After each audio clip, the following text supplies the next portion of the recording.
আসসালামু আলাইকুম। ডক্টকের পক্ষ থেকে আমি ডক্টর সালেহ আহমেদ, সহকারী অধ্যাপক ও বিভাগীয় প্রধান, ফিজিক্যাল মেডিসিন অ্যান্ড রিহ্যাবিলিটেশন বিভাগ, holy family red crescent medical college হাসপাতাল। আপনাদের সবাইকে স্বাগতম জানাচ্ছি। ইদানিংকালে আমরা জ্বর পরবর্তী কিছু জটিলতা নিয়ে আমাদের কাছে রোগীরা আসছেন। এর মধ্যে অন্যতম একটি জটিলতা হচ্ছে শরীরের ব্যথা। জ্বর ভালো হয়ে যাওয়ার পরেও রোগীরা বেশ কিছুদিন শারীরিক ব্যথা, বিশেষ করে বিভিন্ন জয়েন্টে ব্যথা, মাংসপেশিতে ব্যথা, এই ধরনের সমস্যা নিয়ে আমাদের শরণাপন্ন হচ্ছে। এই বিষয়ে দু একটি কথা বলার জন্য আজকে হাজির হলাম। সাধারণত জ্বর পরবর্তী যে শারীরিক ব্যথা হয় মাংসে অথবা হাড্ডিতে, তাকে আমরা ভাইরাল আর্থ্রাইটিস বলি। এটা একটি সাধারণ রোগ এবং এই রোগে সাধারণত রোগীরা অল্প কিছুদিনের মধ্যেই কয়েকদিন থেকে কয়েক সপ্তাহের ভিতরে ভালো হয়ে যান কোনো রকম চিকিৎসা ছাড়াই।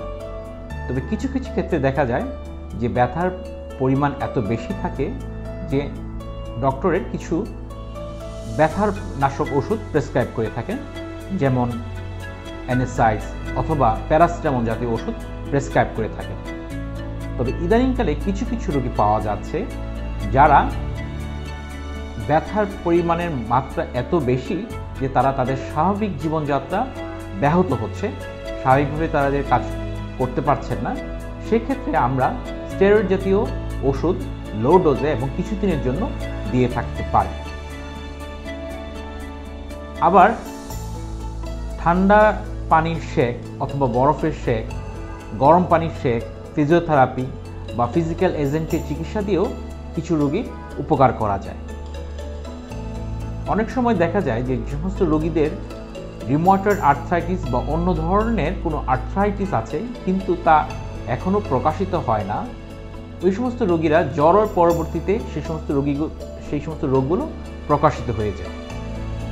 এই সমস্ত সমস্যার ক্ষেত্রে আপনারা প্রয়োজনে আমাদের সাথে যোগাযোগ করতে পারেন অথবা কোনো আশেপাশের বিশেষজ্ঞ ভালো ডাক্তারের পরামর্শ নেবেন।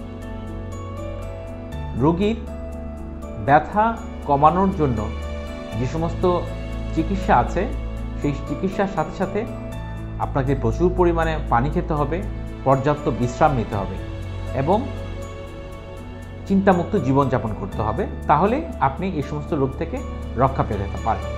সবাই ভালো থাকবেন, সুস্থ থাকবেন।